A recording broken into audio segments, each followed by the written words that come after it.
Hey foodies, welcome back to Clarissa's Kitchen. I am back with a new recipe for the fall season. You guys seen enough vlogs and now we're turning it into a homemade recipe, which is gluten-free pizza.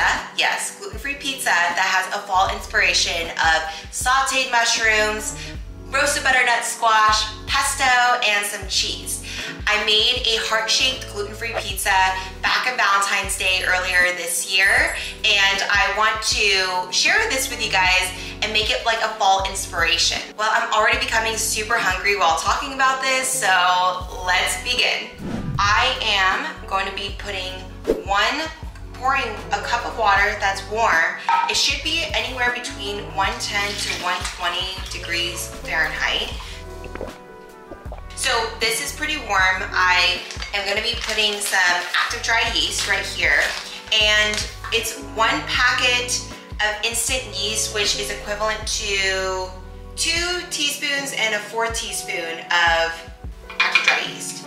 In addition to that, I am going to be adding 1 tablespoon of honey. And basically what I'm doing is I'm activating the yeast by mixing it all around. So you want to continue to do this until you see some bubbles come through. So you just let that sit for a little bit, and then we're going to start working on our flour for the dough. So full disclosure, I used a mixing bowl and I kneaded the dough with my hands, and that did not turn out great. So if you guys have a mixer at home and that it's just sitting on your counter, this is the best time to use your mixer.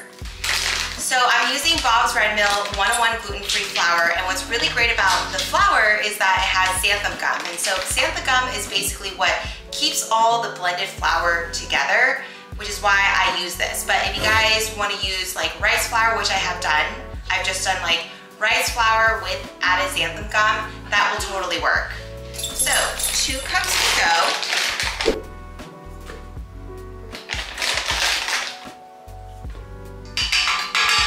It calls for 1 teaspoon of baking soda. I'm gonna do 2 of these because this is half a teaspoon and I don't have the 1 teaspoon measurement for the life of me. We are gonna do 1 teaspoon of salt, which, yes, I'm just gonna crack it in. Don't come after me. I forgot to add 2. I add a little bit of lemon juice. The lemon juice is supposed to activate the instant yeast, and in this case I didn't have apple cider vinegar, so another alternative is lemon juice, so I just added a little bit, so that way it starts to foam up, which you can kind of see right here. It's like foaming up. To this, I'm gonna add a tablespoon of olive oil. And another secret ingredient, which I have played without and with, is 1 egg. So using either this paddle mixer or this one, this is usually for the dough, so I'm gonna be using this one today.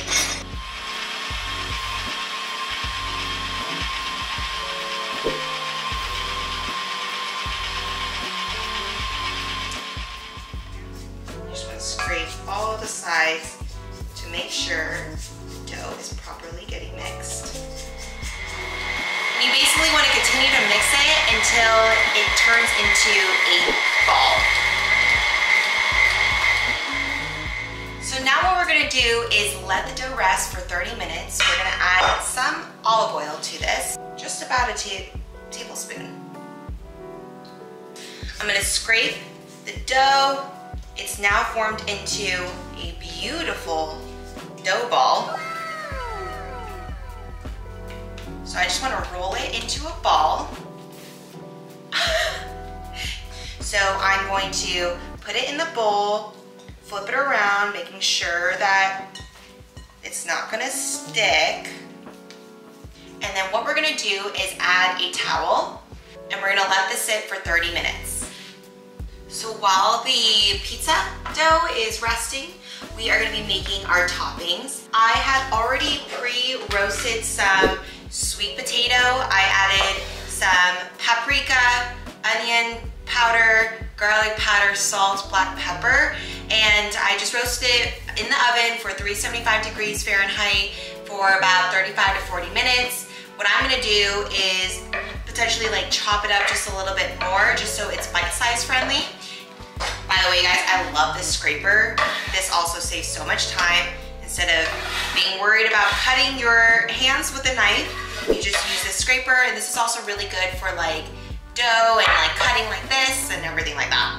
Everything like this, everything like that. I don't know what I'm saying. I got some pre-cut sliced mushrooms, and then I have a vision of adding some garlic. Yes, this is pre-skinned garlic. All right.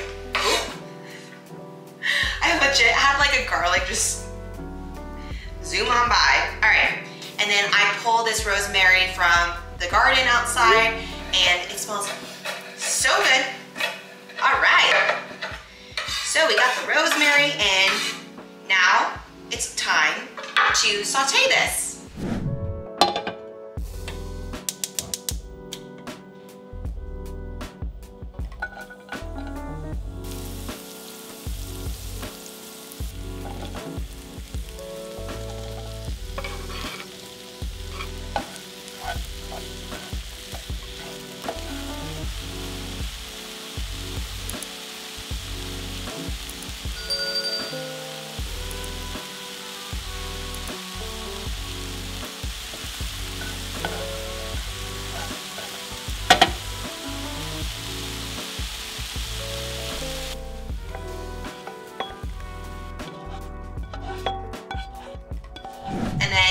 Also, for the pizza itself, I'm gonna be adding pesto. I really try to avoid any like unhealthy oils. So in this case, it has olive oil, an extra virgin olive oil, which is fantastic. That's the reason why I got it. I got it at Trader Joe's, if you guys are interested. And then this I'm debating on Parmesan cheese. It's actually dairy-free Parmesan cheese. I'm really trying to stick with like dairy-free items. So next up, what I'm gonna be doing is prepping the rolling out of the dough. Now I've rolled the dough where it gets stuck to the rolling pin, so I found a clever way to use parchment paper. I use 2 pieces of parchment paper and I stick the dough in between. I use a flat surface like a cutting board to press down, and it basically makes a very even pizza dough. Wow, so this looks like an 8-inch diameter pizza, maybe even 10. This looks so beautiful. Like, you guys see this right now? And then I'm gonna try to make a little crust.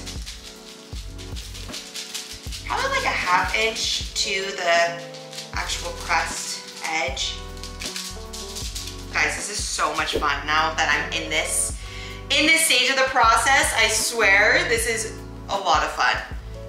So what I like to do is add just a tad bit of olive oil, just so it can get a nice like golden crust, and I even do it on the edges. Ooh, it's okay if you mess up because you can always patch back up.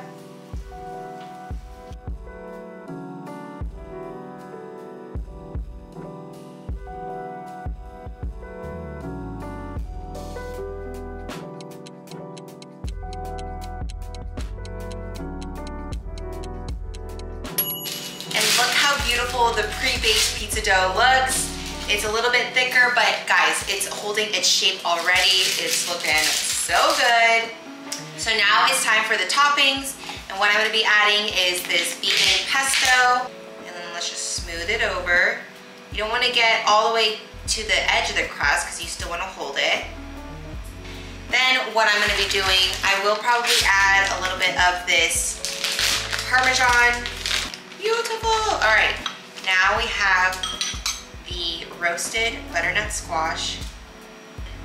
This is actually turning out to be exactly what I had expected, if not even more. Next up, I want to add some of the mushrooms, kind of all scattered over there.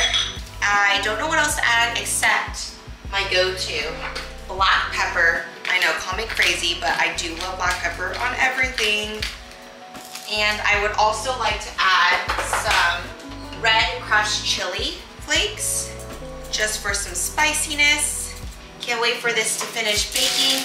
Another 10 to 15 minutes until like golden brown, until I see the cheese kind of melted, and we're ready to eat.